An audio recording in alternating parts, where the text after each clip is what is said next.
अस्सलामु अलैकुम वरहमतुल्लाह।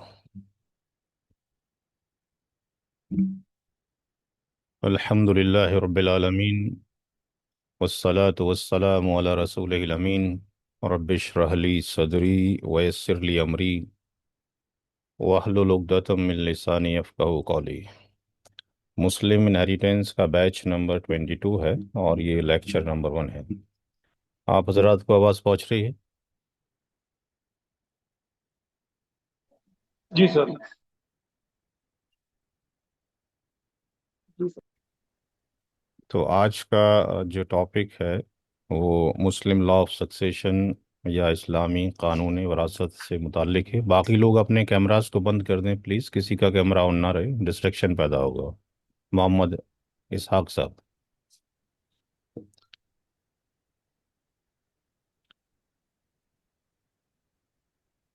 कुरान करीम में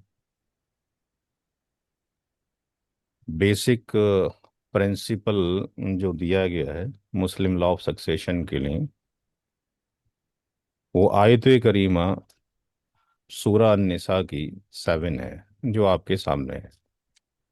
बिस्मिल्लाहिर्रहमानिर्रहीम लिर्रिजालि नसीबुम मिम्मा तरकल वालिदानि वल अक़रबून वल अक़रबून वलिन्निसाइ नसीबुम मिम्मा तरकल वालिदानि वल अक़रबून वल अक़रबून मिम्मा क़ल्ल मिन्हु औ कथुर नसीबम मफ़रूदा। जिसका मफ़हूम ये है कि मर्दों का भी उस माल में हिस्सा है जो वालिदैन और रिश्तेदारों ने छोड़ा हो, और औरतों का भी उस माल में हिस्सा है जो वालिदैन और रिश्तेदारों ने छोड़ा हो। माल थोड़ा हो या ज़्यादा हो, यह हिस्सा मुकर्रर किया हुआ है अल्लाह की तरफ से।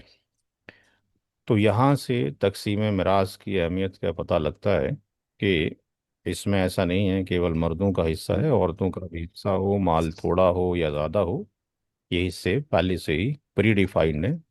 जिस तरीके से नमाज, रोज़ा, हज और ज़कात फ़र्ज़ है, इसी तरीके से तकसीम मिरास भी इंसानों के ऊपर फ़र्ज़ की गई है।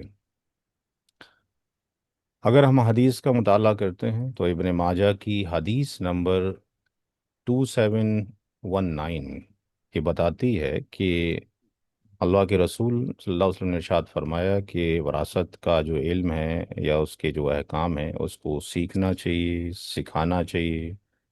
ये इल्म का आधा हिस्सा है, ये भुला दिया जाएगा और मेरी उम्मत से सबसे पहले यही इल्म उठा लिया जाएगा। तो आज शायद हम इसी फेज़ के अंदर हैं कि this is the most neglected topic in the society.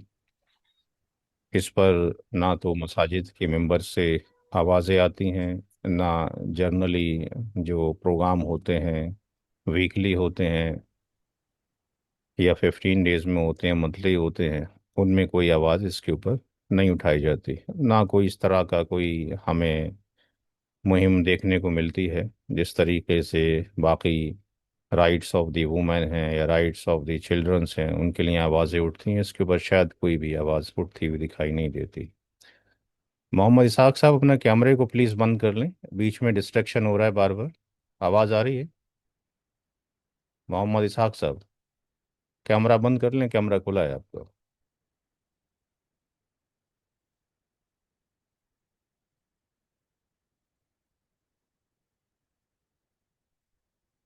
बाकी लोगों को मेरी आवाज़ पहुंच रही है? जी सर। तो हमारे पास दो ऑथेंटिक सोर्स है मुस्लिम लॉ ऑफ इनहेरिटेंस या इस्लामी कानून वरासत को समझने के लिए। एक कुरान मजीद और एक हदीस मुबारक। ये जो प्रोग्राम किया जा रहा है पीछे आपको इन्फॉर्मेशन ग्रुप में अलहमदुलिल्लाह भेजी जा चुकी है। ये पूरा एक पैनल है मल्टीपल स्कॉलर्स का जिनके सुपरविज़न में ये प्रोग्राम किया जाता है। अभी तक 2000 से ज़ायद स्टूडेंट इससे फ़ायदा उठा चुके हैं अल्हम्दुलिल्लाह। मुस्लिम इनहेरिटेंस को हम दो पार्ट्स में डिवाइड कर सकते हैं। एक तो वो लॉज हैं जिनको हम चेंज नहीं कर सकते, जो कि अल्लाह तबारक ताला ने प्री डिफाइंड कर दिए हैं। हम ये देखते हैं कि नमाज का हुक्म तो कुरान में है, रोज़े का हुक्म भी है, ज़कात का भी है, हज का भी है, लेकिन उनका एक्सप्लेनेशन हमें हदीस मुबारक से मिलता है। लेकिन हम तकसीम मिराज की बात करें तो बेसिक प्रिंसिपल, बेसिक रूल यहाँ डिफाइन कर दिया गया आयत नंबर 7 में, सूरा निसा की 4:7 के अंदर। और उसके बाद इसका एक्सप्लेनेशन आयत नंबर 11, 12 और 176 में डिफाइन किया गया, जिसका डिस्कशन आगे होगा इंशाल्लाह। दूसरा पार्ट है कैलकुलेशन ऑफ इनहेरिटेंस। तो nobody have the right to change the rule of the inheritance, इस्लामी कानून वरासत, इसको किसी को भी राइट नहीं दिया गया, बट कैलकुलेशन के मेथड्स अलग अलग हो सकते हैं। तो हमारा जो फोकस है वो कैलकुलेशन ऑफ द इनहेरिटेंस है, क्योंकि ये रूल्स तो पहले से ही प्री डिफाइंड है, हमें उसको याद करना है। आपके ग्रुप में टाइम टू टाइम बहुत सारा मटेरियल फाउंडेशन मल्टीपल तरीके से डाला गया है, आई होप सो कुछ लोगों ने नोट्स बनाए होंगे। 50 लोगों ने क्लास को ज्वाइन किया था, और तकरीबन 16-15 लोग हैं, और ये हर बैच की यही स्टोरी रहती है। अगर 150 लोगों ने ज्वाइन किया होता तो केवल 50 लोग ही क्लास में होते। तो हमें बेदारी की बेहद ज़रूरत है, इस मुहिम को आपने सीखना है, चलाना है, आगे काम करना है।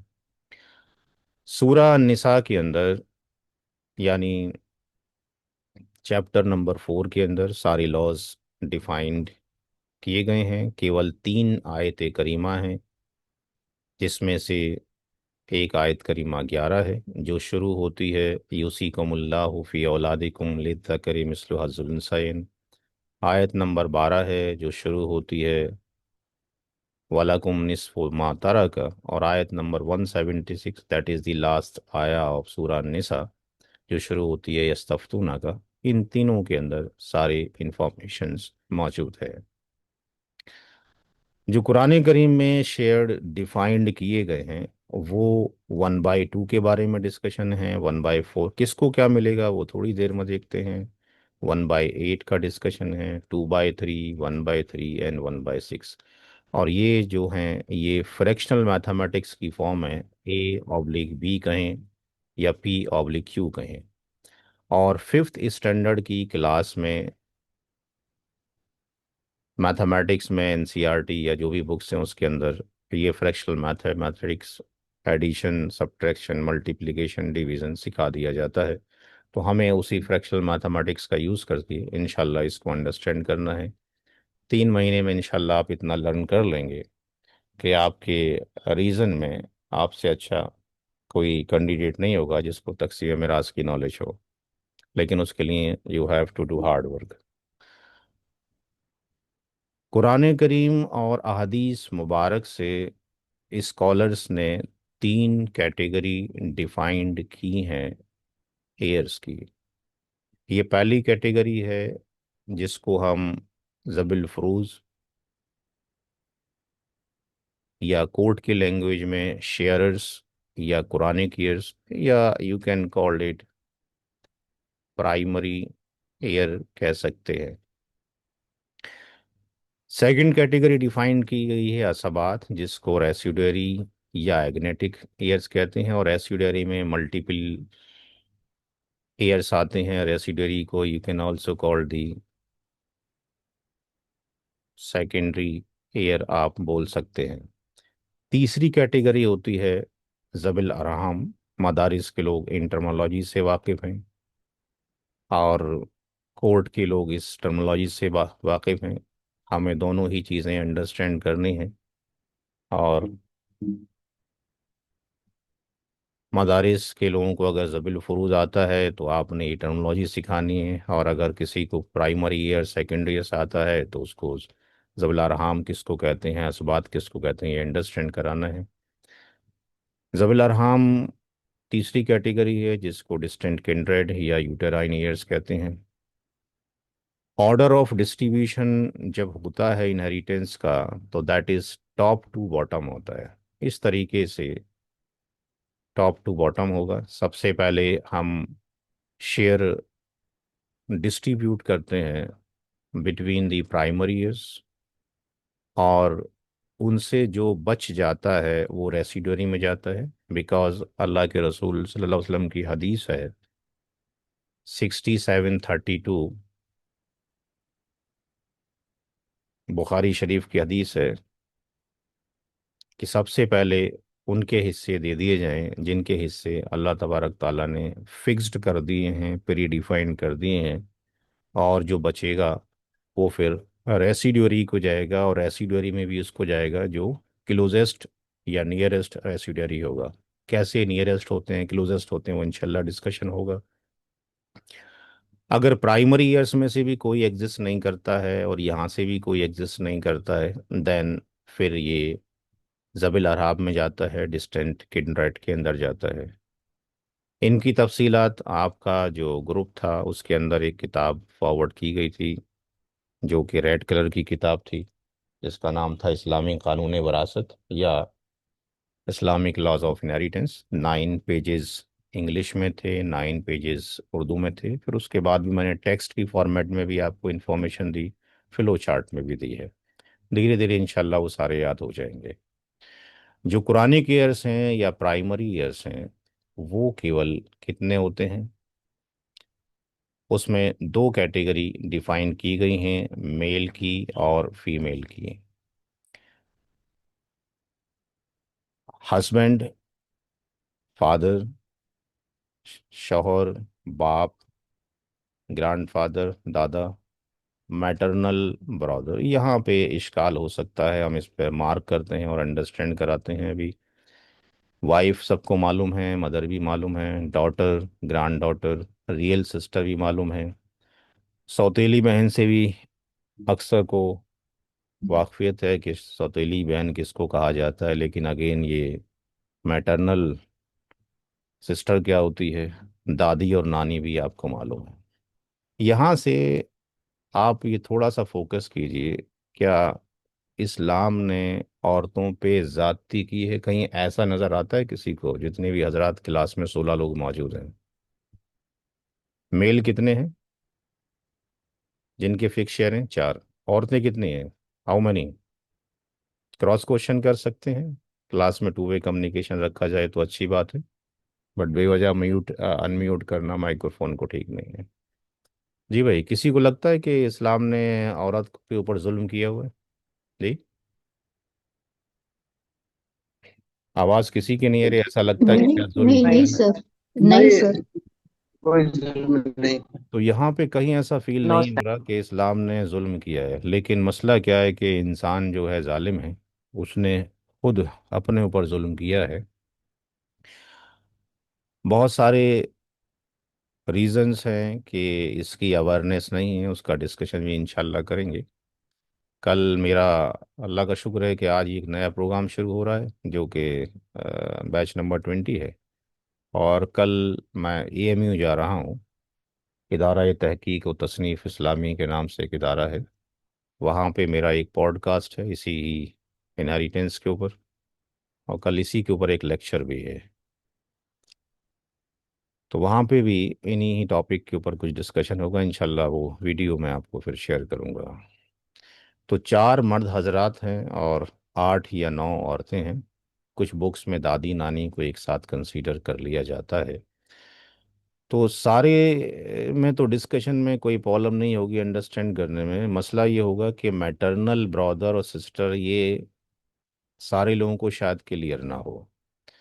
तो इसको आप अंडरस्टैंड करने के लिए एक यहाँ पे डिस्कशन करते हैं कि डब्ल्यू का मतलब है वाइफ,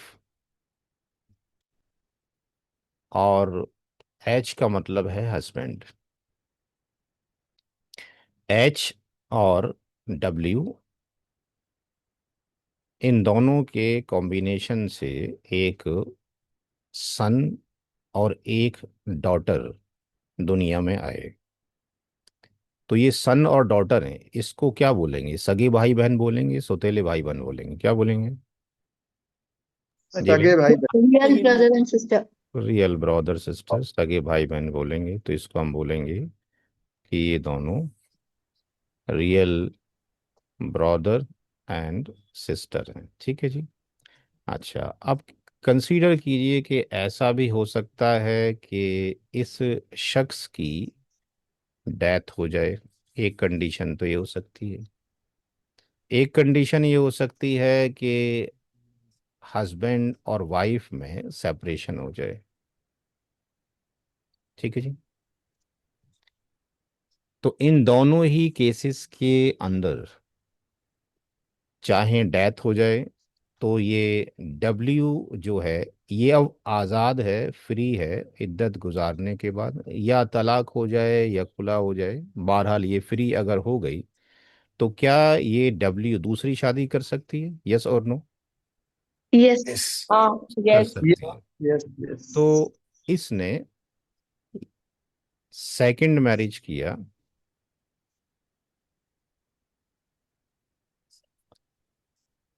जो कि H2 बना। पहले वाले को हम H1 मान लेते हैं, इसको W रखते हैं। तो इस W ने इसके साथ में शादी की, H2 के साथ में।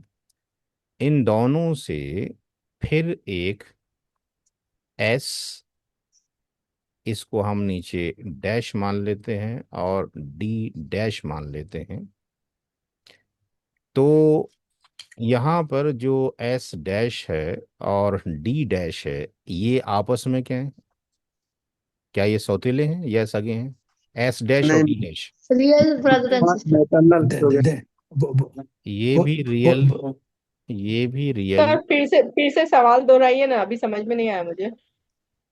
हाँ, यहाँ पर डब्ल्यू ने, जो कि एक औरत थी, उसने H1 से शादी किया। इन दोनों के कॉम्बिनेशन से दो औलाद पिक्चर में आई।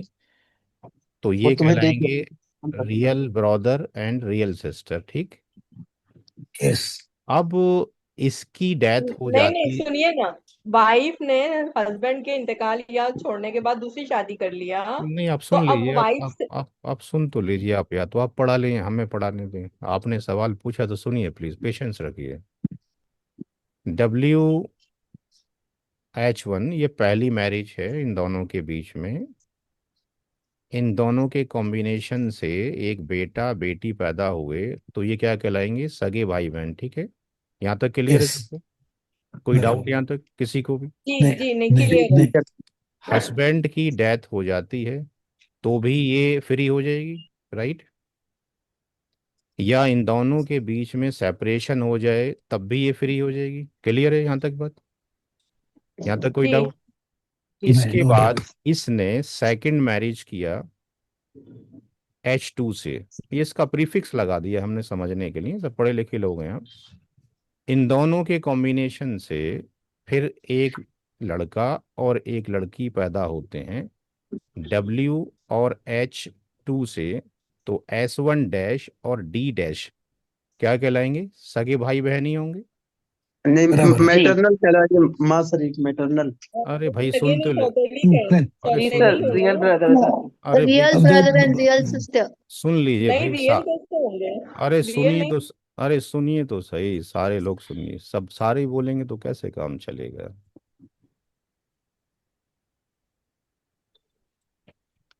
हम इनके बीच में कंपैरिजन नहीं कर रहे, राइट?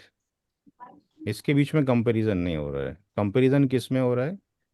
इससे, इसके साथ में।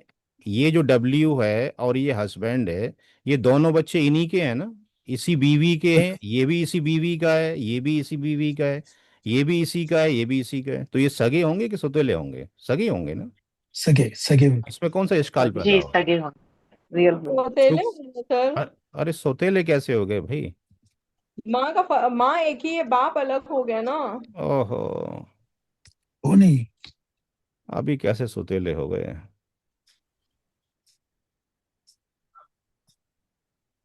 ये H है, H और W इन दोनों के कॉम्बिनेशन से एक बेटा बेटी पिक्चर में आ रहे हैं। तो ये सगे होंगे कि सौतेले होंगे? नहीं, सगे वो तो सगे। सगे होंगे, लेकिन अब सेकेंड वाइफ से जब शादी होती है, उनसे जो बच्चे होंगे, अरे भाई तो ये हस्बैंड आपस की, में। हस्बैंड की बात नहीं कर रहे हम बात कर रहे हैं इन दोनों ही को। आप बच्चों के बीच में कंपेयर क्यों कर रहे हैं? हम इनके बीच में बात नहीं कर रहे। हम इनका और इनका रिलेशन नहीं ढूंढ रहे, पूछ रहे हैं आपसे। We are not talking the relation between S D और एस डैश डी और डी डैश। इनका रिलेशन नहीं पूछ रहे हैं आपसे, हम इनका रिलेशन पूछ रहे हैं। सिर्फ इसको देखिए और किसी को मत देखिए। वो भी रियल हो गए, रियल ब्रदर्स भाई ऐसे सिस्टर्स। मान के सगे ऐसे भाई, ऐसे सगे भाई। मान ऐसे मान के चल रहे हैं कि इस औरत की पहले कोई औलाद ही ना हो, पहले हस्बैंड से, दूसरे हस्बैंड से औलाद हो, सौतेले हो गए क्या इनके, ये सगे हो गए? सगे रियल सगे ब्रदर्स सिस्टर, नहीं, अब रियल। तो सगे हो गए क्योंकि पहले ओहो, हस्बैंड से कोई औलाद अरे थी। भाई, अरे भाई, आप लिसन टू मी। आप पुराना कंपैरिजन क्यों कर रहे हैं? ये इन दोनों की शादी से जो बच्चे पैदा हो रहे हैं, ये इन दोनों के लिए सगे हैं कि सौतेले हैं? सगे सगे रियल ब्रदर्स एंड सिस्टर्स। तो ये क्यों समझ में नहीं आ रही है? ये कितने लोगों को समझ में नहीं आ रहा भाई ये कॉम्बिनेशन? जब ये नहीं आएगा तो फिर तकसीम मिराज कैसे होगा? भी दो लोगों ने शादी किया, उनसे बच्चे पैदा हुए, तो ये इसके भी इसकी और इसकी भी औलाद है, यही इसकी औलाद है, तो सगे ही तो हुए, ये सौतेले कहाँ से हो गए? आप सुनिए पहले। सगी real brothers and sisters. Real brother and sister हो गए, ये भी रियल ब्रदर एंड सिस्टर हैं, ये भी रियल ब्रदर एंड सिस्टर हैं। अब यहाँ पर अगर हम बात करते हैं इन दोनों के कॉम्बिनेशंस की, जो हम आपको मैटरनल समझा रहे हैं, right? Focus on the maternal.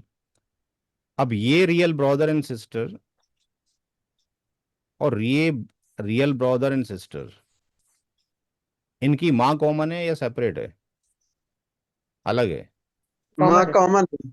माँ कॉमन है, तो कॉमन है। माँ के रेस्पेक्ट में ये जो बनेंगे, ये बनेंगे maternal brother and maternal sister. ये एस डी और ये जो माँ के कॉम्बिनेशन से आपके पास पैदा हो रहे हैं वाले, चूंकि माँ के साथ में चाहे बच्चे आए हों या ना आए हों, बड़े हों या छोटे हों, इन दोनों का जो रिलेशन है वो क्या रिलेशन है? माँ शरीक भाई बहन का है। कोई प्रॉब्लम है किसी को यहाँ समझने में? नहीं, एनीबडी भाई? नहीं सर। नो। अब जो पैटर्नल की आप बात कर रहे हैं उसको भी समझ लीजिए, जिनको पैटर्नल समझ में नहीं आ रहा है। जरूरी है कि जो ये एच है यहाँ पर, इसकी पहले शादी हो चुकी हो, क्या ये जरूरी है? जी भाई, जी सर, हो सकता है। क्या ये जरूरी है इसकी शादी पहले हो चुकी हो सकता है इसने पहले ही डाइवोर्स से शादी किया है, या जिसका शौहर मर गया उससे शादी किया है। इसने इसकी अब दो बीवियां हैं, एक डब्ल्यू और एक इसने दूसरी शादी की, डब्ल्यू डैश। अब डब्ल्यू डैश से जो शादी हुई है, इससे भी कुछ औलादे होंगी, राइट? लेट से इसकी औलादे हुई S double dash and D double dash. अब मुझे आप ये बताएं, जिनको कंफ्यूजन था किसी मोहतरमा को, कि एच टू जिसका हमने नाम रखा, ये सुफिक्स है, ऐसा नहीं कि हस्बैंड दूसरा है, इसके लिए तो हस्बैंड पहले ही हो गया, राइट? तो ये जो आपके पास है, इन दोनों के कॉम्बिनेशन से जो ये बच्चा आया और ये बच्चा आया, ये सगा होगा कि सौतेला होगा? सगा। सगा होगा, ये भी ठीक है। सगा। अब देखें इन, अब ये जो बच्चे हैं, यानी ये वाले बच्चे और ये वाले बच्चे, ये किसके बच्चे हैं? इसके, ठीक है? H2। तो ये आपस में क्या बनेंगे? सौतेले भाई बहन, paternal brother and paternal sister, बाप शरीक। क्लियर हो गया जी? चला जाए आगे। नहीं, तो कॉम्बिनेशंस को समझना ज़रूरी है तक़सीम मिरास में, अदरवाइज बहुत सारी गलतियां हो जाएंगी, इसलिए यहाँ पे हमने इसको एक्सप्लेन कर दिया, बाकी तकरीबन सारी चीज़ें लोगों को आती हैं। यहाँ पर कुछ कैटेगरीज दी गई हैं, इस पे अभी इतना डिस्टर्ब होने की ज़रूरत नहीं है। आसाबात को मान लीजिए कि ये रेसिडोरी हैं, सेकेंडरी ईयर्स हैं, इनकी मल्टीपल कैटेगरी होती हैं। मदारिस में जो टर्मिनोलॉजी पढ़ाई जाती हैं उनके नाम असबा बिगैरी ही। इसको अगर हम कोर्ट की लैंग्वेज में देंगे तो इसका नाम होता है रेसिड्यूअरी बाय एनोदर। इसको रेसिड्यूअरी बाय एनोदर बोलेंगे जब कभी भी मेल और फीमेल एक साथ एग्जिस्ट करेंगे। बेटा बेटी एक साथ हैं, पोता पोती एक साथ हैं, सगा भाई सगी बहन एक साथ है, या सौतेला भाई सौतेली बहन। ये चार ही कॉम्बिनेशंस हैं जिनको हम या तो असबाबी गैरी बोलते हैं मदारिस के टर्मिनोलॉजी में, या कोर्ट की लैंग्वेज में रेसिड्यूअरी बाय एनोदर बोलते हैं। रेसिड्यूअरी, ये जो जिसमें ओनली वुमेन औरतें मौजूद हैं, ये असबा मागैरी कहलाती है। इसको हम बोलते हैं कोर्ट की लैंग्वेज में रेसिड्यूअरी विद एनोदर, जिसमें केवल फीमेल आती हैं। सगी बहन के साथ में बेटी हो, या सौतेली बहन के साथ में बेटी हो, या सगी बहन के साथ में पोती हो, या सगी बहन के साथ में अब सौतेली बहन के साथ में पोती हो। इंशाल्लाह धीरे धीरे 3 महीने में ये सारी आपको ऑन टिप्स आ जाएंगी, चिंता ना करें।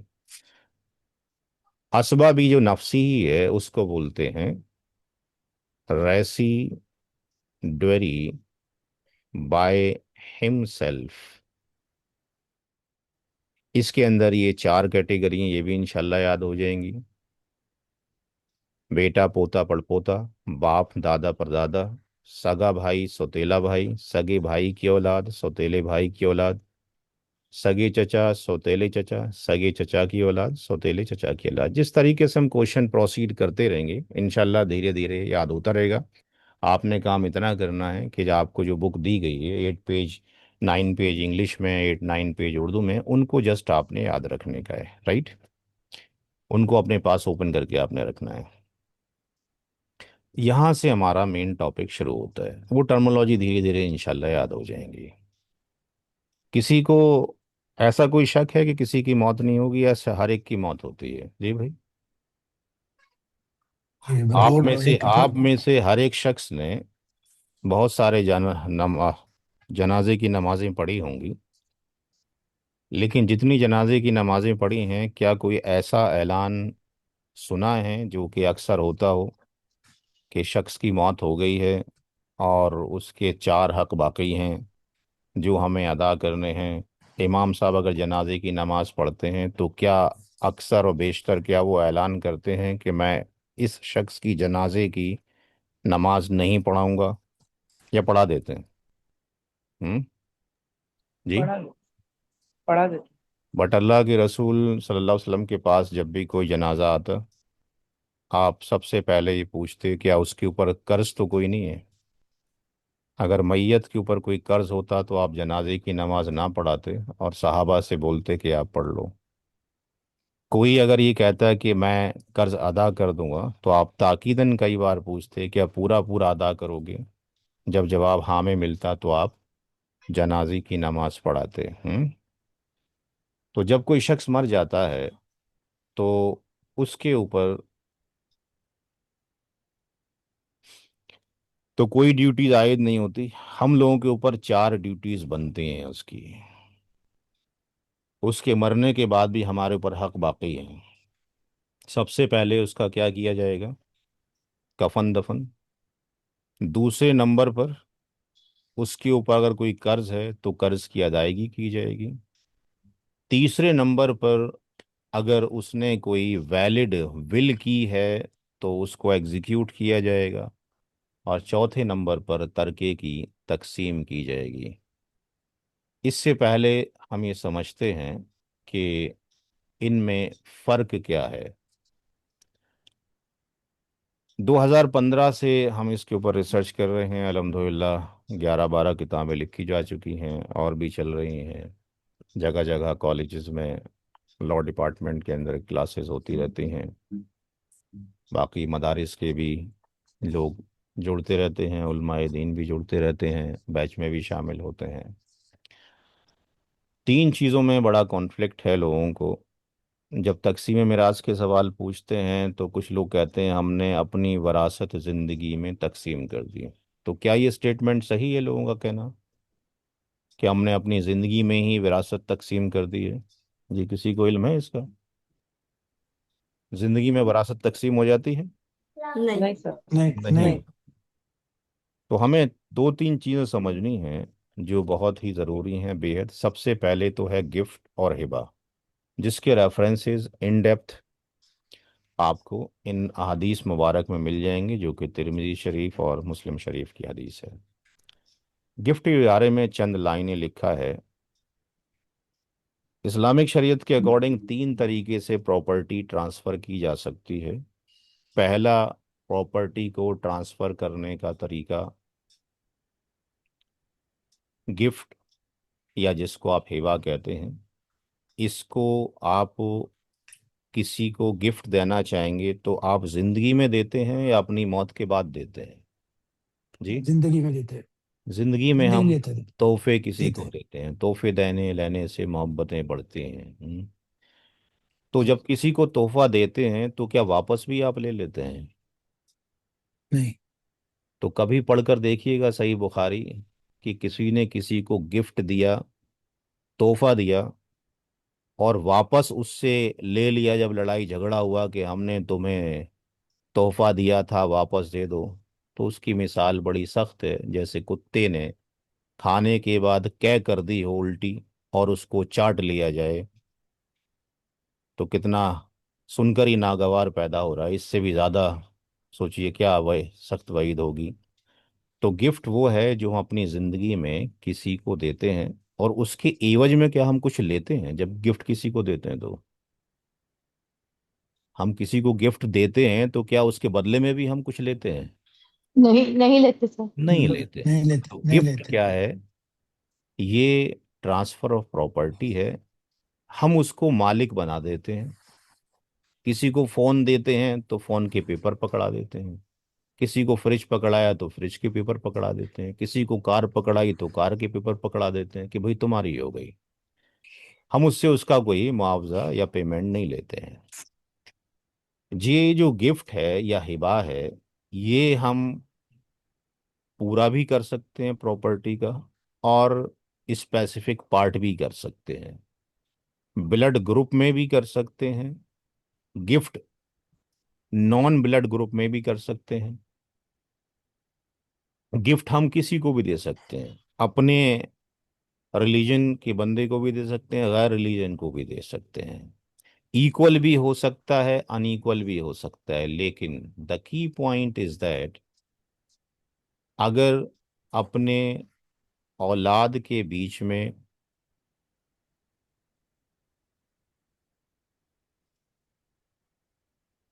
गिफ्ट देना चाहते हैं तो क्या होना चाहिए? Male equal. और फीमेल में इक्वल होना इक्वल। चाहिए। मैंने आपके ग्रुप में एक हदीस भी फॉरवर्ड की थी और वो यहाँ पर भी मौजूद है, नुमान बिन बशीर रदी अल्लाह ताला अन्हु की, जिसमें वो अपने गुलाम को अपने बेटे के साथ लेकर आते हैं और चाहते हैं कि अल्लाह के रसूल सल्लल्लाहु अलैहि वसल्लम उस पर गवाह बन जाएं कि मैं इस गुलाम को अपने इस बेटे को दे रहा हूँ। कुछ और हदीस में कुछ और भी डिस्कशन आता है। तो आपने फरमाया कि क्या ऐसा तोहफा या ऐसा जो गुलाम है आपने अपने बाकी बच्चों को दिया है? तो उन्होंने कहा नहीं। तो आप सल्लल्लाहु अलैहि वसल्लम ने इरशाद फरमाया कि मैं जुल्म का गवाह नहीं बनता। तो स्कॉलर्स ये कहते हैं इस हदीस से कि अगर अपनी औलाद के बीच में प्रॉपर्टी को डिस्ट्रीब्यूट कर रहे हैं तो उसका नाम हिबा होगा या गिफ्ट होगा, और वो बेटे को भी और बेटे को भी, दोनों को 1:1 यानी बराबर बराबर आप देंगे। ठीक है जी, बात समझ में आ गई? बेटा और बेटी के बीच में जिंदगी में अगर आप तकसीम कर रहे हैं तो दैट मस्ट बी इक्वल। यहाँ पे दो नोट्स लिख दिए गए हैं। मोहम्मद इसाक साहब कैमरा बंद कर लें भाई अपना, या फिर मैं अपना बंद कर लेता हूँ।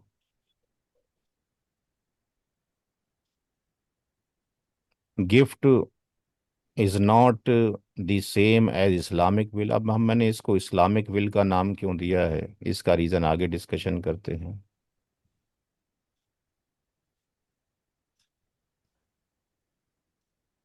Gift is not the same as inheritance. ना तो गिफ्ट वसीयत के बराबर है और ना ही गिफ्ट इनहेरिटेंस के बराबर है।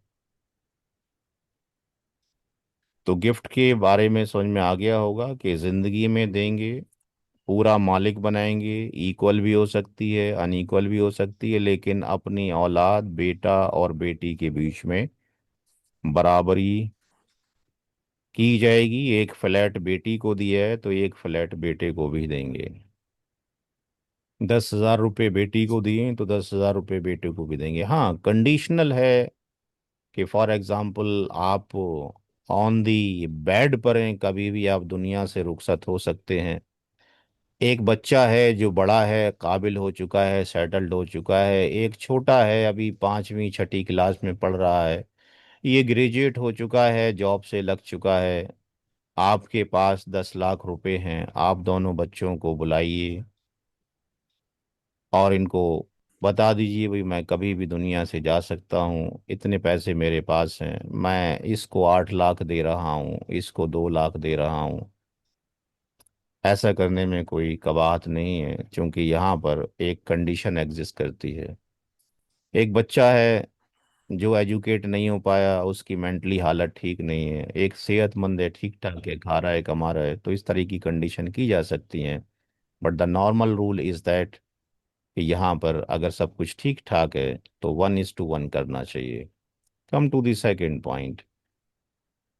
हमने इस्लामिक विल का नाम क्यों लिया? मदारिस के तलबा को तो वसीयत बोलोगे उसको समझ में आ जाता है कि वसीयत का मतलब क्या है, लेकिन हम लोग जो कॉलेज और स्कूल के पढ़ने वाले लोग हैं वो विल को उस ऑर्डर में ले लेते हैं जो हिंदू लॉ ऑफ सक्सेशन के अकॉर्डिंग है। हिंदू लॉ ऑफ सक्सेशन के अकॉर्डिंग हम विल किसी को भी कर सकते हैं, but Islamic laws of inheritance के मुताबिक विल का एक दूसरा मफहूम है। विल भी ट्रांसफर ऑफ प्रॉपर्टी है, बट इसकी ऑनरशिप कब बनती है? आपकी मौत के बाद। विल आप कब लिखते हो?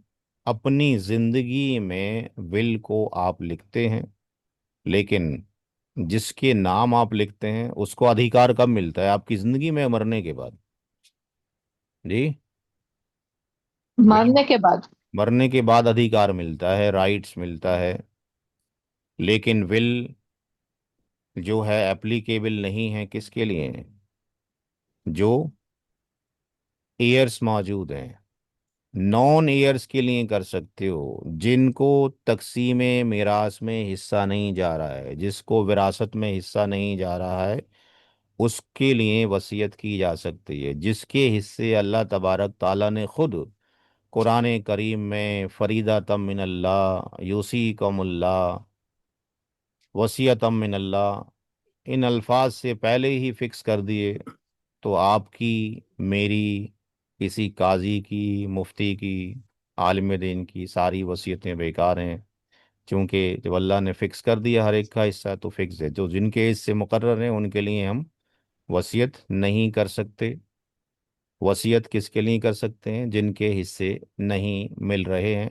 अब किसको नहीं मिल रहे हैं, जब इंशाल्लाह कोर्स पढ़ेंगे तो अंडरस्टैंड हो जाएगा किस किस को नहीं जाते हैं तो किसके लिए कर देना चाहिए। अब यहाँ पे 2-3 पॉइंट्स का डिस्कशन ज़रूरी है। हमने यहाँ लिख दिया कि इस्लामिक जो विल है नॉट एप्लीकेबल टू एयर्स है। विल की एक लिमिट है जो कि 1/3 है। ये भी मैंने हदीस आपके ग्रुप में कोट कर दी थी, बाकी आप यहाँ से गो थ्रू हो सकते हैं।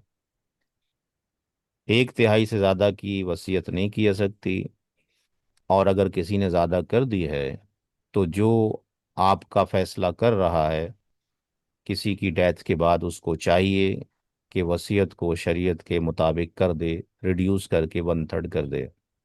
लेकिन विल के लिए ज़रूरी है ये कंडीशन अप्लाई करना कि पूरी ही स्टेट के ऊपर विल अप्लाई नहीं होती, उसमें से दो एक्सपेंसेस आपको निकालना पड़ेगा।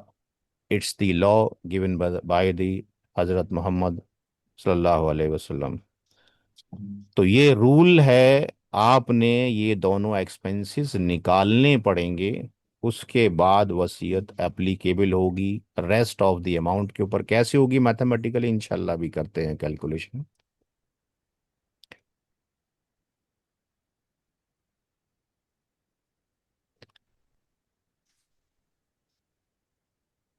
तीसरा जो पार्ट है वो है तरके की तकसीम, इनहेरिटेंस, मीरास। ये भी ट्रांसफर ऑफ प्रॉपर्टी है, बट इस पर आपका कोई अधिकार नहीं है। आप जिंदा थे, आपको अल्लाह तबारक ताला ने दुनिया में खाली हाथ भेजा था। उसके फजल से आपके पास मालो मता आया।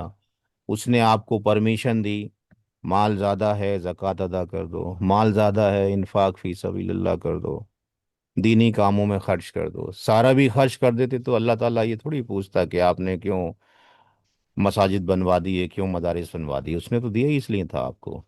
तो आपको जो एक अमाउंट दिया गया था आपकी ज़िंदगी में, आप चाहें तो खर्च कर सकते थे, आप चाहें तो किसी को विल कर सकते थे, लेकिन ना आपने खर्च किया ना आपने किसी को विल की। तो मेरा क्वेश्चन ये है कि अगर इसमें से जो बैच में 18 लोग मौजूद हैं, कुछ लोग गवर्नमेंट ऑफिस में भी काम करते होंगे या नहीं भी करते हों, तो आपको मालूम है जब गवर्नमेंट ऑर्गेनाइजेशन के लिए कोई फंड आता है किसी काम के लिए, और वो अगर काम पूरा ना हो, तो फंड क्या सारे लोग गवर्न कर लेते हैं या वापस रिटर्न हो जाता है सरकार को? जी भाई। जो फंड सरकारी डिपार्टमेंट से आपके किसी ऑर्गेनाइजेशन को मिलता है काम करने के लिए, अगर आप काम ना करें उस पैसे का, तो क्या वो फंड वापस करना होता है कि खा जाना होता है हमें? नहीं नहीं, वापस वापस कर करना होता है। वापस कर वापस करना होता वापस करना होता है। तो जब आप दुनिया में आए थे तो कितना माल लेकर आए थे? कुछ भी लेके नहीं आए थे, खाली हाथ आए थे। हैं? व मिम्मा रज़क़नाहुम युनफ़िक़ून है, पहले ही पारे में लिखा हुआ है कि अल्लाह ताला ये रिस्क देता है, उसी में से हम लोग खर्च करते हैं। तो हमें पूरा राइट्स था, हमने खर्च नहीं किया। तो जो माल हमें दिया था वो किसने दिया था? हमने कमाया था कि अल्लाह ताला के फजल से मिला था? अल्लाह अल्लाह ताला के के फजल फजल से। से मिला था। तो जब उसके फजल से मिला था, उसने दिया था, तो उसके हमारे मरने के बाद माल किसका हो गया है? अल्लाह का फिर। अल्लाह ताला का हो गया। तो अल्लाह ताला की वसीयत चलेगी या मेरे वालिद की चलेगी या किसी मुफ्ती काजी की चलेगी? किसकी चलनी चाहिए? अल्लाह का। अल्लाह ताला की। अल्लाह ताला ने लिख गलत। दिया यूसी कौमुल्ला वसीयत मिन अल्लाह फरीदत मिन अल्लाह, तो हमें उसके रूल्स अकॉर्डिंग फिर काम करना है। तो मरने के बाद हमें कोई अधिकार नहीं रहा, जो हमने माल कमाया था अल्लाह की फजल से। अब उसका डिस्ट्रीब्यूशन होगा लॉज ऑफ इनहेरिटेंस के मुताबिक, बट उसके लिए तीन एक्सपेंसेस आपको निकालने होंगे: कफन दफन, कर्ज, और अगर आपने वसीयत की होगी तो वो हो सकता है कि आपके ऊपर कर्ज ना हो। अल्लाह करे कि कोई कर्ज नहीं होना चाहिए। कर्ज में एक बात ये भी सुन लें कि किसी शख्स ने अगर अपनी बीवी का महर नहीं दिया है, तो तरके के तकसीम से पहले बीवी के महर की रकम को अलग करके बीवी को दे दिया जाएगा। यानी एक तो इनहेरिटेंस की रकम बीवी को मिलेगी, और जो उसके शौहर ने उसको कर्ज अभी तक नहीं दिया था वो भी मिलेगी। एक कॉल है भाई, जरा रिसीव कर लें।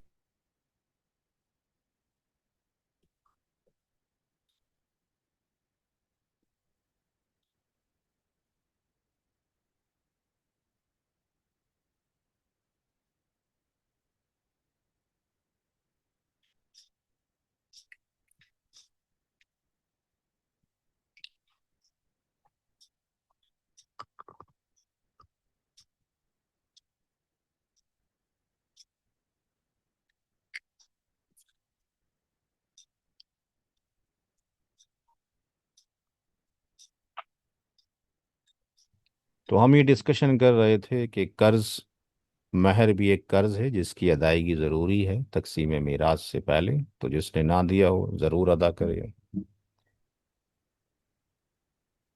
हो सकता है विल आपने ना की हो, लेकिन कफन दफन तो आपका हुआ होगा कि नहीं हुआ होगा? ये तो हुआ ही होगा ना। ये ज़ीरो हो आपके पास, ये भी आपने ना किया हो ज़ीरो, लेकिन कफन दफन के एक्सपेंस से तो आप बरी नहीं है। एक सवाल है आपसे, आपने ज़िंदगी भर हलाल तरीके से मेहनत से पैसा कमाया, आप मरने के बाद क्या चाहेंगे कि आपके पैसे से आपका कफन दफन हो, या पड़ोसी करें, या कोई और करे? क्या चाहेंगे अपने जी? पैसे से अपने पैसे से अपने पैसे से हमारा आप चाहेंगे, हमारा ठीक हमारा है। हमारा पैसे से, ठीक अपना है, पैसे से। ठीक है। आपके मरने के बाद आप ये नहीं कह पा रहे चूंकि अब जुबान नहीं है कि खर्च करो, लेकिन आप, किसी पड़ोसी ने कर दिया, किसी और ने कर दिया, लेकिन आपने कहा जरूर होगा कि भाई जो भी कफन दफन का खर्च होगा मेरी मौत के बाद, वो मेरे ही पार्ट से कट किया जाएगा, और ऐसा भी होना भी चाहिए। अदरवाइज तो कोई भी कर दे अदा तो फिर भी हो जाएगा। बहरहाल, तो ये तीन चीज़ें आई थिंक सो कि ये अंडरस्टैंड सबको हो गया होगा। अब हम चलते हैं कैलकुलेशन पार्ट पे। आज चूंकि पहली क्लास है, 10 मिनट पहले ही लेट शुरू हुई है, 10 बजने में 10 मिनट हैं, तो तकरीबन 10:15 तक क्लास ख़त्म हुई। किसी की कोई दिक्कत तो नहीं है? किसी की कोई प्रॉब्लम तो नहीं है? 10, 10, 10, 15 तक क्लास नहीं खत्म? सर, नहीं सर। ठीक है जी, शुक्रिया। Now come to the main point. सबसे पहले, किसी का कफन दफन होगा तो उसका खर्च नोट कर लिया जाए। आप रोज़मर्रा की ज़िंदगी में हर एक का उधार नकद सबसे चलता रहता है। कोशिश ये करें कि मरने के बाद अपनी औलाद, बीवी, बच्चों, रिश्तेदारों के लिए मुसीबत पैदा ना करें। आपके पास अपनी डायरी रोज़ की मेंटेन हो, किससे लिया है, जो मेरे पास रखा है, किसको उधार दिया है, वो सारा रिपोर्टिंग आपके पास हो। ठीक है जी, डेट वाइज हो। विल अगर आपने की है, तो विल के बारे में आता है कि अगर आप विल करना चाहते हैं या ऐसा अमाउंट आपके पास रखा हुआ है जिसकी वसीयत ज़रूरी है, तो अपने तकिए के नीचे एक विल बना के रखें, यानी महफूज जगह रखें। तकिए के नीचे का मिसाल इसलिए हो गया कि भाई तकिया उठाते ही चाबियां मिल जाती हैं, पर्स जनरली लोग रखते हैं, तो इस तरह रखें ताकि किसी को पता हो, ताकि फाइंड आउट किया जा सके। चौथा पार्ट है तरके की तकसीम। अब यहाँ पे एक क्वेश्चन लेते हैं। फॉर एग्जाम्पल किसी की डेथ होती है, फॉर एग्जाम्पल यहाँ पे किसी की डेथ हुई, जिसकी डेथ हुई, अब चाहें, अब मसला क्या होता है कि जब कोई किसी की डेथ हो और 100 रुपए ही उसकी जेब के अंदर, तो शायद लड़ाई झगड़े तो नहीं होते, या होते हैं? एक शख्स मरा है, वो जेब में 1,000 रुपए लेके मरा है, केवल 1,000 ही रुपए हैं, कोई लड़ाई झगड़ा होने वाला है क्या उसके खानदान में? चांसेस हैं क्या लड़ाई झगड़े के? नहीं, नहीं सर। नहीं। लेकिन 1 करोड़ रुपए होता तो क्या होता? हाँ, झगड़ा होएगा। चांसेस है। क्या होता? चूंकि नीयत हमारी खराब है, क्या करें। अल्लाह ताला क्या फरमाता है?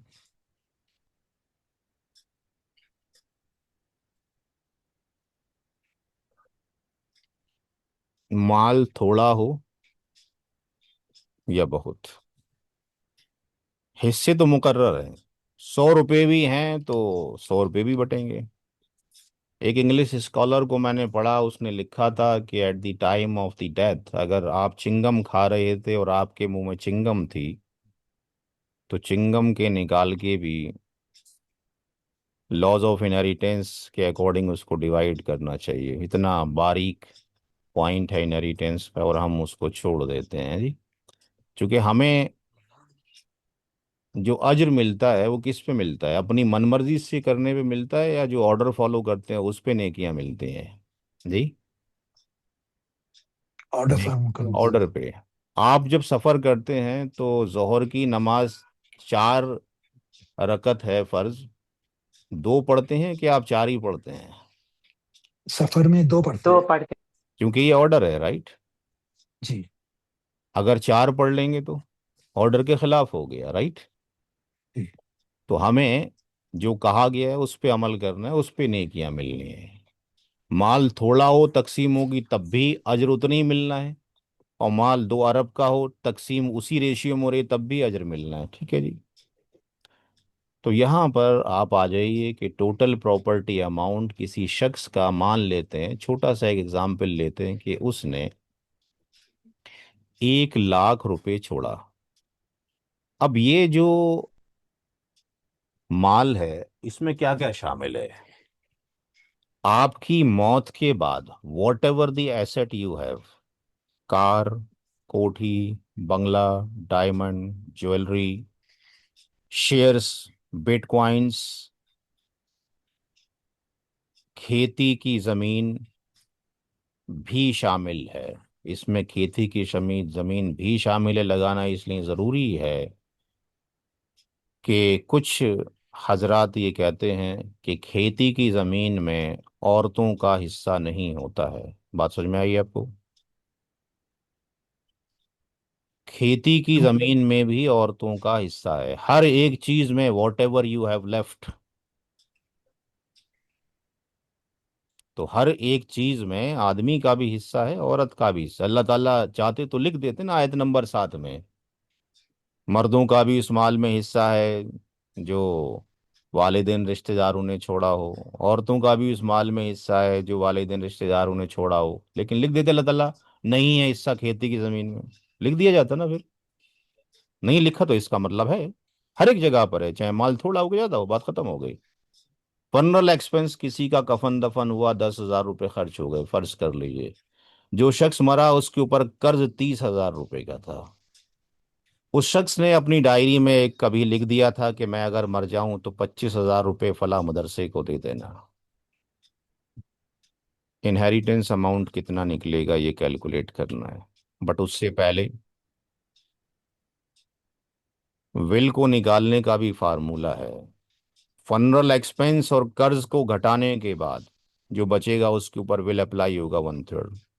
तो पहले go to the calculation of the will amount. 1 lakh रुपए, 1 लाख टोटल संपत्ति है, टोटल एसेट की वैल्यू है। कफन दफन पर उस शख्स के कितने हजार खर्च हुए? 10,000। कर्ज कितने का था? 30,000 रुपए का। /3 पूरी ब्रैकेट के ऊपर है जी, बॉड मास लग रहा होगा। सारी एप्लीकेशन यूज होनी है मैथमेटिक्स की। कितना हो गया ये? 40 हो गए। 40,000। स्टेप बाय स्टेप करें, 5वीं क्लास का बच्चा भी साथ में आपके बैठा होगा, इंशाल्लाह वो भी समझ लेगा। कितना बचा? 60,000। 60। /3 कितना आ गया बिल अमाउंट? 25। 20। अब ये फार्मूला आप लोग 18 लोग और मैं 19वां कैंडिडेट यहाँ पे, हम में से किसी की भी डेथ अभी हो जाए, कल हो जाए, ये फार्मूला तो अप्लाई होना होना है। वो अलग बात है कि आपके पास विल नहीं था, ये नहीं था, जीरो कर दो, ये नहीं था, जीरो कर दो, तो फिर आपके पास 1,000 पे प्रॉपर्टी डिस्प्यूट। अदरवाइज फार्मूला तो यही है, क्योंकि अल्लाह के रसूल हमने इरशाद फरमा दिया कि कफन दफन और कर्ज, ऐसा नहीं है कि हर शख्स जो है कर्ज से बरी हो, किसी ना किसी के पास तो कर्ज हो गई। कफन दफन पहले फ्री में हो जाया करते थे गांव देहात में, अब तो दिल्ली में कफन दफन भी होता है तो 4-5 हज़ार रुपए तो लग ही जाते हैं। हम्म? तो विल का अमाउंट कितना निकल कर आया है? 20,000। मरने वाला कितना कर गया था उसको थोड़ी मालूम था कि बचेगा कि नहीं बचेगा। टोटल जोड़ा तो 1 लाख रुपए मिला।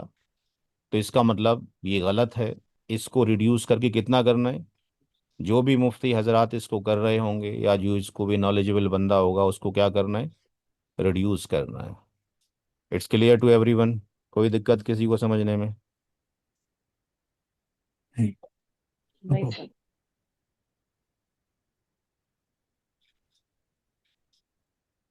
ठीक। नाउ अब इनहेरिटेंस अमाउंट निकालना है तो क्या रूल है? All 3 expenses, that is the formula of the inheritance amount. मुंह जबानी भी हम कैलकुलेशन कर सकते थे, लेकिन हर एक को मैथमेटिक्स आए, क्लास में मौजूद हैं, कुछ ऐसे भी हजरात होते हैं कि उनको ये भी नहीं आ रहा होता है जो बताया जा रहा है। तो हम एज ए बिल्कुल लो लेवल से हर एक को समझा रहे होते हैं ताकि अंडरस्टैंडिंग में दिक्कत ना हो। 10,000 रुपये ये हो गया। कर्ज उस शख्स पे 30,000 रुपये का था। अगर हम इसको 10 के लिखें तो समटाइम्स उसको समझ नहीं आएगा के का क्या मतलब होता है। तो दैट्स वाई उसको हर एक को वाजे अंदाज में लिख देना बेटर है। तो ये 1 लाख रुपए हो गए। 1 लाख में से माइनस इसको आप करेंगे तो कितने हो गए? 60,000 हो गए। 60,000, तो कितना पैसा बचा इनहेरिटेंस अमाउंट का? 40, 40,000। तो याद 40,000। रहे कि मरने के फौरन बाद कब्जा कर लेना, हिसाब तरके की तकसीम होगी, सरासर नाइंसाफी है। हो सकता है किसी का कर्ज हो, अगर आप सारा ही तकसीम करके बैठ जाएं आपस में और बाद में कोई कर्जदार आया, उसका कर्ज हुआ तो कौन अदा करेगा? मुझे तो नहीं लगता आज के दौर में कोई बंदा पैसा लेके बैठ जाए और उससे बाद में रिट्रीव किया जाए। It's a tough task. तो जो सॉल्यूशन हदीस मुबारक में उसको फॉलो करना चाहिए। तो मैंने अपने 10 साल 2015 से और अब तक का जो सफ़र है 2026 का, मैं इसी 40,000 पे ही काम कर रहा हूँ कि 40,000 को किस तरीके से डिस्ट्रीब्यूट किया जाए, किस तरीके से आसान तरीके से लोगों को समझाया जाए ताकि घर घर तक ये इल्म फैल जाए। अब हम 40,000 की बात करते हैं and we will take one question. Question को मैंने लिख दिया है। जनरली मैं लिख कर नहीं, पहले से लिखे हुए पे नहीं पढ़ाता हूँ। मैं प्रीफर करता हूँ कि मैं लिख के सामने पढ़ाऊँ। बाकी स्लाइड में आपको सामने लिख कर ही पढ़ाऊँगा। यहाँ पर एक क्वेश्चन हमने लिया है। आई होप सो कि कुछ लोगों ने आयत करीमा पढ़ ली होगी कुरान करीम की। मैंने बार बार आपको कहा 4:11 और 4:12। ये हमने 4:11 और 4:12 से कुछ कैंडिडेट्स लिए हैं। किसकी डेथ हो रही है सवाल में?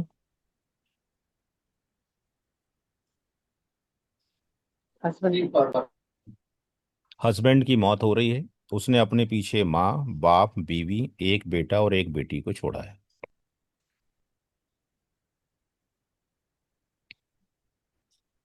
अब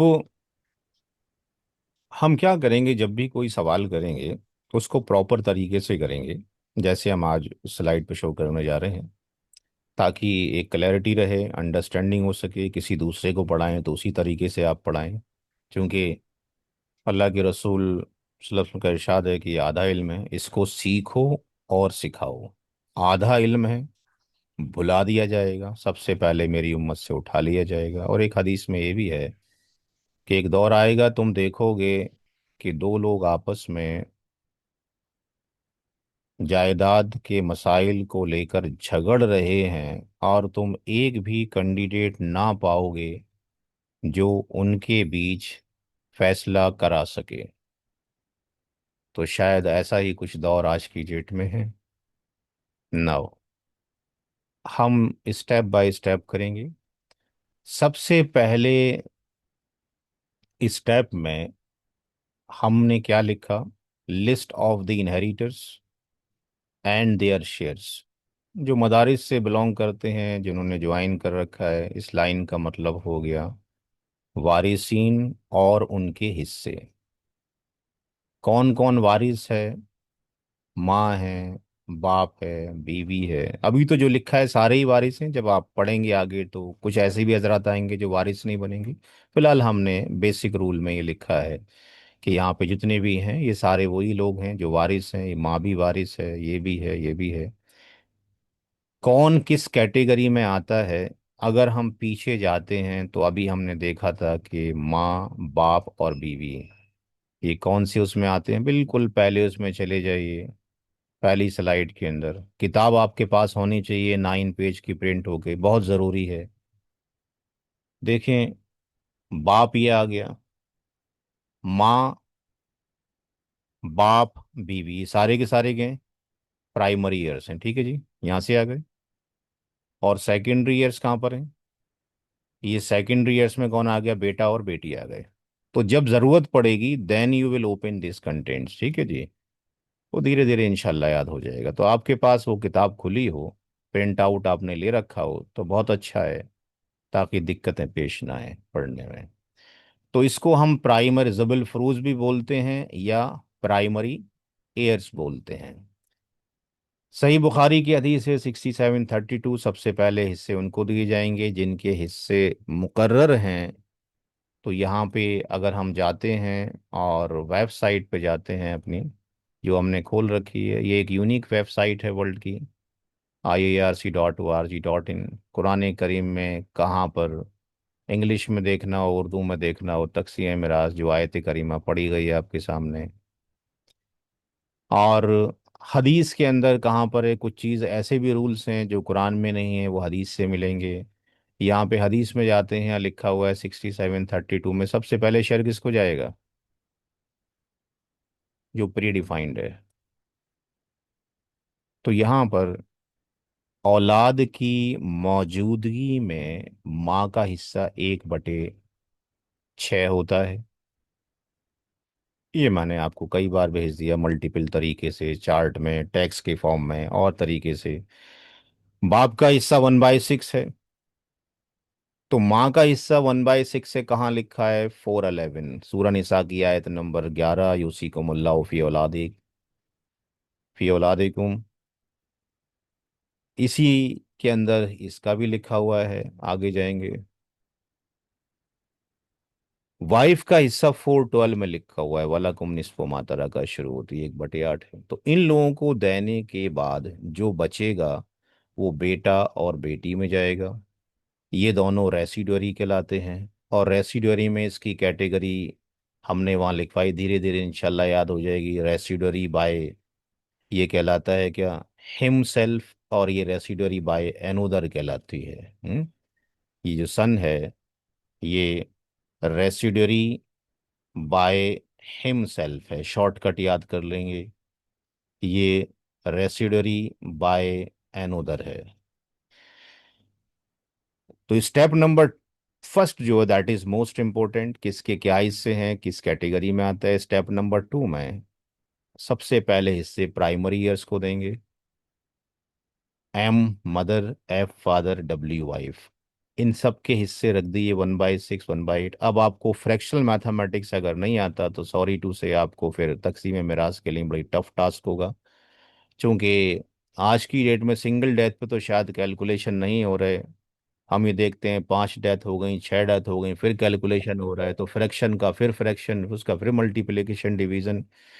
तो फ्रैक्शनल मैथमेटिक्स की भी किताब मैंने आपके ग्रुप में डाली है, सिराजी से पहले रियाजी, उर्दू के अंदर उसके वीडियोस हैं, जिनको नहीं आता वहाँ से सीख लें। बाकी इन सब का जो एलसीएम है दैट इज़ 24 आ जाएगा। 6 से 24 को डिवाइड करेंगे, 4 आ जाएगा, ये 4 आ जाएगा, 8 3 जा 24, इन सब को जोड़ लेंगे, 11/24 आ जाएगा। यहाँ पे किसी को कोई प्रॉब्लम है समझने में कैसे 11/24 आया, एनीबडी एल्स? जी भाई, क्लियर है सबको ये? आवाज़ नहीं आ रही किसी की भाई? जी सर, जी सर। क्लियर क्लियर है। ठीक, तो इसी साफ सुथरे अंदाज में हमें आपका होमवर्क चाहिए होगा। नो रजिस्ट्रेशन फीस है, नो ट्यूशन फीस है, आपका वक्त हम मांग रहे हैं केवल। और एक वक्त तो ये 3 महीने का, दूसरा एग्जामिनेशन के 5 आवर्स एट ए टाइम, एक ही स्लॉट के अंदर। बस इतना सा काम आपको चाहिए, इंशाल्लाह सब सीख जाएंगे। अब 11 जब 24 यहाँ चला गया तो कितना बचा? तो जो शेयर बचा है रेसिडुअरी के लिए, अब 13 जो अपॉन 20। जो होल स्टेट है, चाहे वो 1 करोड़ की हो, 1 अरब की हो, 1 रुपए की हो, उसका फार्मूला यही रहेगा, होल स्टेट और total share of primary years. Primary years को आपने ये दे दिया, यहाँ से माइनस करेंगे तो ये 13/24 आ गया। आर का मतलब होता है रिमेनिंग शेयर या रेसिड्यू, बचा हुआ माल। यहाँ तक क्लियर है सबको? अब 11/24 प्राइमरी ईयर्स में चला गया, सेकेंडरी ईयर्स के लिए 13/24 बचा। ये जो मदर फादर थे, वाइफ थी, इनके हिस्से फिक्स्ड हैं। 1/6 का मतलब 1/6 ही है, फिक्स्ड है। लेकिन बेटा बेटी जब एक साथ होते हैं तो उनका हिस्सा फिक्स नहीं है, रेशियो है। रेशियो का मतलब फिक्स नहीं होता है, ठीक है ना। रेशियो तो यही रहेगा, वैल्यूज अमाउंट की कम ज्यादा हो सकती है। एक बेटे की जगह दो बेटे हो गए तो वैल्यू बदल जाएगी, एक बेटी की जगह दो बेटी हो गई तो वैल्यू बदल जाएगी। तो इनका जो रेशियो है ये कहाँ लिखा हुआ है, सूरा निसा की आयत नंबर 11 जहाँ शुरू होती है, यूसिकुमुल्लाहु फी औलादिकुम लिद्दकरि मिस्लु हज़्ज़िल उन्सयैन। मेल के दो हिस्से हैं, फीमेल का एक हिस्सा है। अब हम सब यहीं इसको पकड़ कर बैठ जाते हैं कि देखो इस्लाम ने जुल्म किया है, औरत का हिस्सा आधा है, मर्द का हिस्सा डबल है। तो भाई जब आप सीखेंगे इंशाल्लाह 3 महीने तक, तो हम देखेंगे ये चंद कंडीशंस हैं।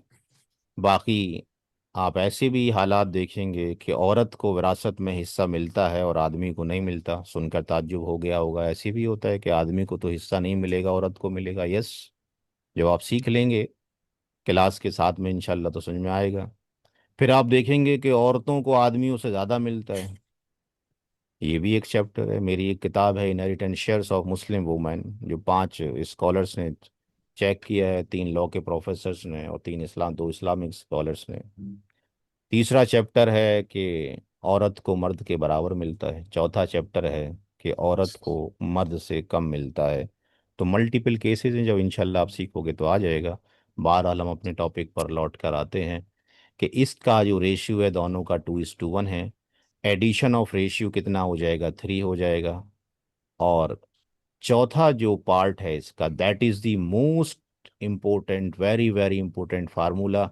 ये फार्मूला आपको ग्रांड सन के साथ भी अप्लाई होगा, ग्रांड डॉटर के साथ भी अप्लाई होगा। यही फार्मूला आपको जब बेटा पोता ना हो, जब बेटा पोता ना हो, तो ये रियल ब्रदर और ये रियल सिस्टर के साथ भी यही फार्मूला अप्लाई होगा।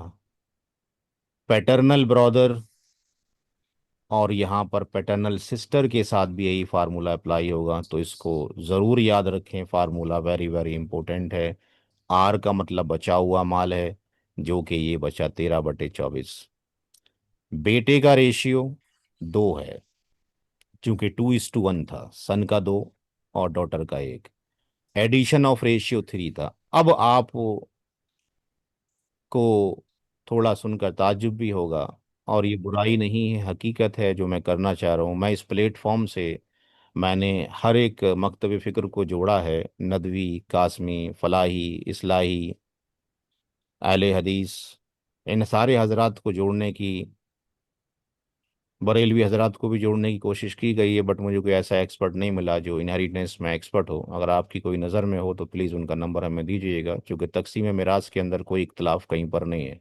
ठीक है जी, क्लियर कट मौजू है जो कि कुरान करीम में मौजूद है।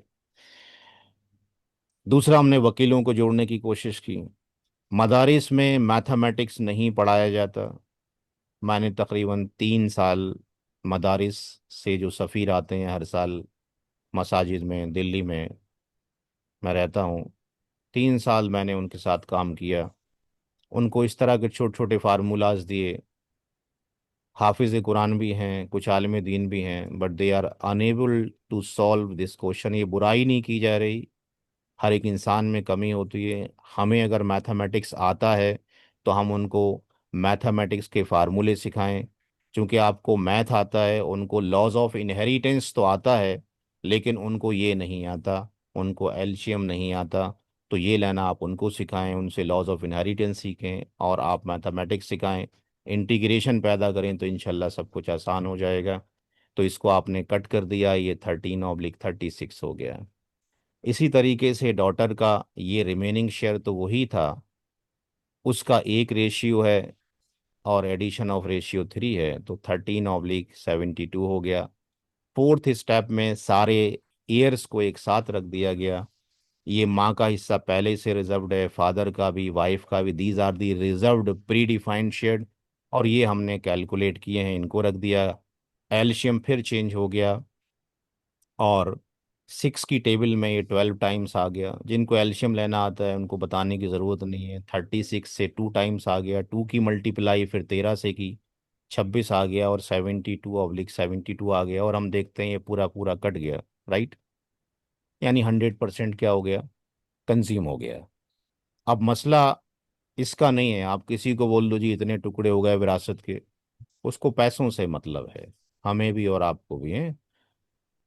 तो पांचवा स्टेप, मरने वाले ने कितनी रकम छोड़ी थी जी भाई, एक अभी जो लाख कैलकुलेशन, 40,000 एक लाख नहीं, 40। 40,000 रुपये। हमें इनहेरिटेंस की बात की जा रही है, वो सब निकल गया अब।